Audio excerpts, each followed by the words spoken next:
kind of aircraft carriers, we've got the best kind of tanks, we've got the smart bombs.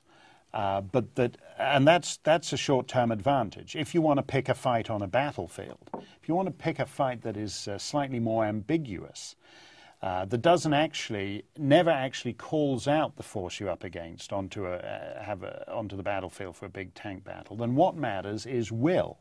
What matters is will. And they have bet that the West does not have the will to defend itself.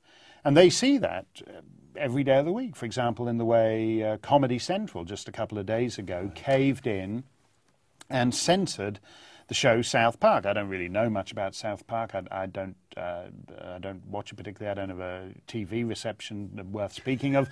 But one thing I do know is that 10 years ago, South Park was able to do a Mohammed joke, and it went on the air, and it was broadcast, and nobody threatened to kill anybody over it. Right. What has happened since then is that we have taught these people the lesson that if you threaten to kill and you threaten to murder and you threaten to intimidate, you don't actually have to kill or murder anyone. The culture will just cave anyway. All right. You identify a couple of sources of this civilizational exhaustion. Let me try to ask you for an explanation of each. Again, I'm quoting from America Alone. Most mainline Protestant churches are to one degree or another post-Christian. They hold, actually I'm quoting this sentence just because I love the sentence. Deep breath. They hold that if Jesus were alive today, he'd most likely be a gay Anglican bishop in a committed relationship, driving around in an environmentally friendly car with an arms are for hugging sticker, close quote. The West is exhausted because it has ceased to believe. Well, I think it has ceased to believe in anything. And by that I mean it's not necessary for everyone in a Western nation to be a believing and observant Christian. But you have to understand, I think, that your civilization springs from a relatively narrow foundational source. I find it, I like atheists, but I must say I find the quality of atheism has deteriorated dramatically over the last century. If you go back to the late 19th century when Nietzsche declared that God is dead, he at least respected God enough to want to pick a fight over his existence or not. That's something slightly more sophisticated than if you look at Richard Dawkins or, for example, Christopher Hitchens, a smart guy, a man I like very much, yes. A man who is on the right side of most things. But Christopher Hitchens says, religion poisons everything. I don't understand how you can look at most of the great artwork of Western civilization. I don't understand how you can listen to Mozart or Brahms and say that. It's not necessary to be an observant Christian to hear the beauty in a great European requiem mass that springs from that Christian tradition. And so the idea of trashing our civilization in the interests of, I think, a multicultural nullity, I think has been a disaster. And I think it's left a great big hole where our identity ought to be. Second cause of civilizational exhaustion, you argue, and I quote again from America Alone, quote, the populations of wealthy democratic societies expect to have total choice over their satellite TV packages, yet think it perfectly normal to allow the state to make all the choices in respect of their health care. The torpor of the West derives in part from the annexation by government of most of the core functions of adulthood. Close quote. Explain that one. Well, I don't think it's very difficult. I think if you take a picture of the average 13-year-old in California today, and then you take a picture of a 13-year-old from, say, my part of New Hampshire, circa 1878, just put those photographs side by side. Which one would you be willing to leave your house to if you had to go away for a weekend? I don't think it's a very difficult question to answer that. Now that's fine when you're 13, but what happens when you extend adolescence?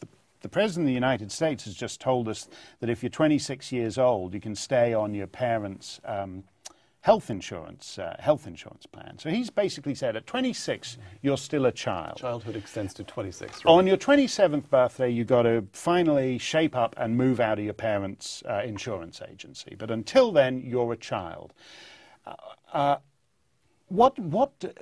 The problem with that is that I think we have essentially created a society of permanent adolescence, where the important business, healthcare, why is it that people could make their own healthcare arrangements 50, 100, 200 years ago, but that now the state has to do it for us? And what does that say about us? What kind of, when you insulate people from, when you insulate your citizens from all the most basic pressures of life, what kind of citizenry do you wind up with? And that's why I do think we are creating essentially a society of permanent adolescence, where we talk about our iPods, we talk about the music we listen to, we talk about our cable packages, whereas everything important, the decisions are made for us by the government. Segment 4, Steyn and his critics. The Economist magazine called your book, quote, an alarmist's creed. The Guardian, one of Britain's leading newspapers, said, quote, Steyn's book is indeed alarmist. Maclean's magazine, for which you write. Maclean's, the Canadian magazine, called the book once again alarmist. Why can't you put your argument more calmly? You have something important to say. Why not say it in a way that appeals to the intellectuals who have their hands on the levers of power? Because I think it's actually happening so fast that if we want to do anything about it, we need to do it quickly, or the entire Western world is going to be out of business. What I find fascinating, really, after publishing the book, is that the progressive mind denies there's anything to argue about. You know, some people will pick a fight with me and say, "Oh, the idea that Europe will be Muslim by the year 2030 is absurd. Maybe by 2070 or 2100." Right. So in that case, we're not arguing about the destination. Right. We're only arguing about the length of the journey. But more and more people say, "Well, what would be so wrong? What would be so wrong if the Western world did become Muslim?" And that, I think, is the self-neutering result of the multicultural mindset. You remember Mayor Nagin in New Orleans. When it turned out that a lot of the people who'd moved away didn't want to come back, he got all worried about that because he said New Orleans has always been, quote, a chocolate city, unquote. In other words, he thought that who lived there made a difference to what the city was. Why can't you make that point about Italians in Milan? Why can't you make that point about Swedes in Malmo? Why can't you make that point about Dutch people in Rotterdam? And I think that's what I find fascinating, that the leftist progressives say, well, what's the big deal if the whole world becomes Muslim? What would be wrong with that? Right.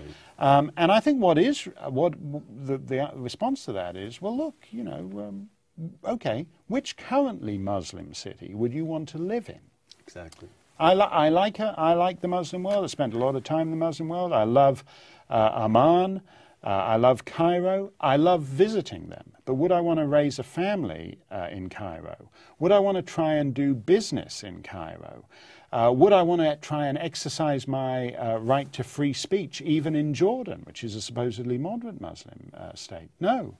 I'm very happy to visit them, but I'm very happy to come home to free, pluralist Western societies. All right, let's move on to a critic of yours who plays fair, to the extent that he certainly doesn't want all of Europe to become radical Muslim, and understands that something is at stake. Christopher Hitchens, quote, Steyn makes the same mistake as did the late Italian journalist Oriani Fallaci, considering European Muslim populations as one. Little binds a Somali to a Turk or an Iranian or an Algerian, and considerable friction exists among immigrant Muslim groups. Argument 1. Argument 2. Moreover, many Muslims actually have come to Europe for the advertised purposes, seeking asylum and to build a better life. Close quote. Calm down. Those 40% in Antwerp don't get along that well with each other in the first place, and some of them are there because it's Antwerp. They get to be less Muslim and more secular. Well, I think the way to look at that is, with respect to Christopher Hitchens, is I think that was true a couple of generations back. I think, for example, if you take a Pakistani immigrant to Scotland, that just happens to be an example, a real-life example I happen to know, 1950. Right. That Pakistani immigrant to Scotland would have had a broadly similar education to the guy in Scotland. So in other words, he's coming to a land that he has been raised, in a sense, to live in. He's coming to the imperial metropolis from the fringe. So he already comes semi-assimilated. Now you take a Pakistani immigrant who comes in the year 2010. He'll have been educated in a madrasa.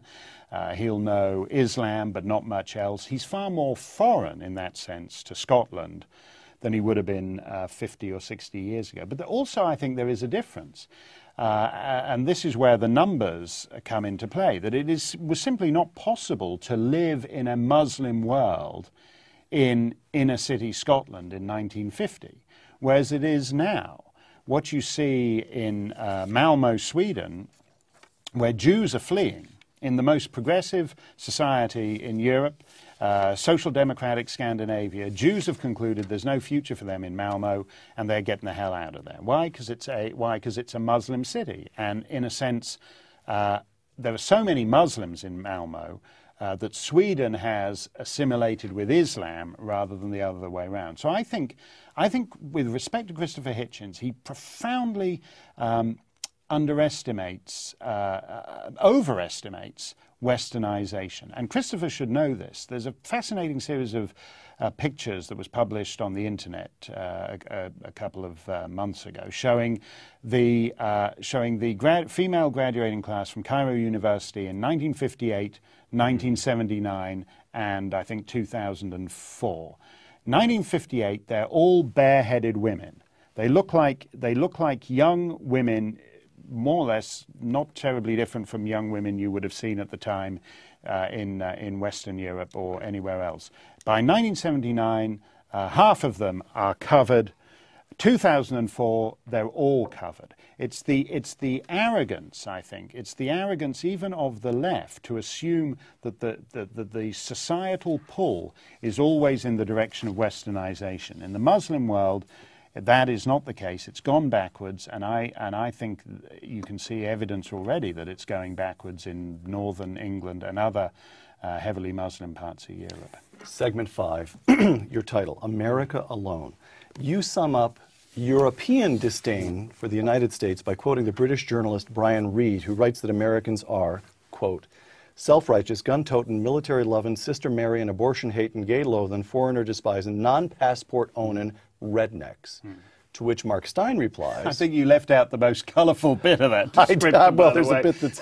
rather vivid mixturitions. Go ahead, toss it in. Yeah, who think that I think God gave them the biggest manhood in the world. I'm being discreet there, yes, so that they could urinate on the rest of the planet. It's something like that. To which Mark Steyn replies, if one were to formulate it less disapprovingly, Brian Reed's Anatomy of Americans equals, quoting you now, culturally confident, self-reliant, patriotic, procreative, religious, democratic, constitutional rednecks who believe in national sovereignty rather than ineffectual poseur multilateralism. Close quote.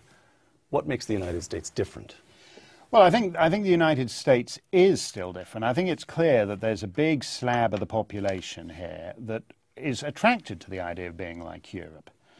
Europe has only been able to be like Europe the last 60 years because the United States has served as the guarantor of last resort. In effect, Germany doesn't need an army because the US Army lives in Germany, and so Germany has been free to spend its defense budget on socialized health care and all kinds of other things. In effect, US taxpayers pay for the German health care system. In 2010, this year, we still have 50,000 troops. 60-some years after the end of the Second World War, we still have 50,000 troops in Germany. Right, which is ridiculous, and any time anybody talks about withdrawing them, as Secretary Rumsfeld does, the argument now that was advanced at the time is that the closure of those bases would be devastating for surrounding German supermarkets and restaurants. Right. So that is why the United States taxpayer pays to keep this vast army in Germany, is because otherwise those supermarkets and restaurants would go out of business.